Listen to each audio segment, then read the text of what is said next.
యజ్ఞ యాగాది క్రతువులు చేసేటప్పుడు సమిదలతో ఆహుతులు సమర్పిస్తాం. అక్కడ జ్వాల పెరిగితే పాలు కలిపిన నీళ్లు చిలకరించి నియంత్రిస్తారు.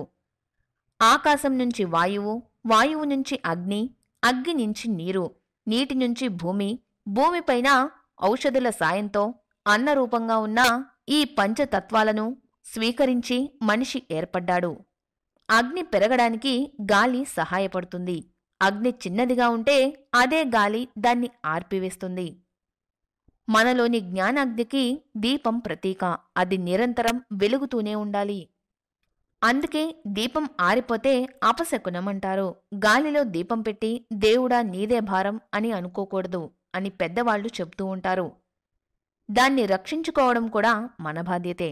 అయితే అనుకోకుండా ఒకవేళ పూజలో దీపారాధన గాలికి కొండెక్కితే నూనె, ఒత్తులు మార్చి మళ్లీ వెలిగించుకోవచ్చు. తప్పేం లేదు. అది అపశకునం కూడా కాదు. ఈ వీడియో కనుక మీకు నచ్చినట్టయితే లైక్ చేయండి, షేర్ చేయండి. మరిన్ని లేటెస్ట్ అప్డేట్స్ కోసం మా ఛానల్ని సబ్స్క్రైబ్ చేయండి.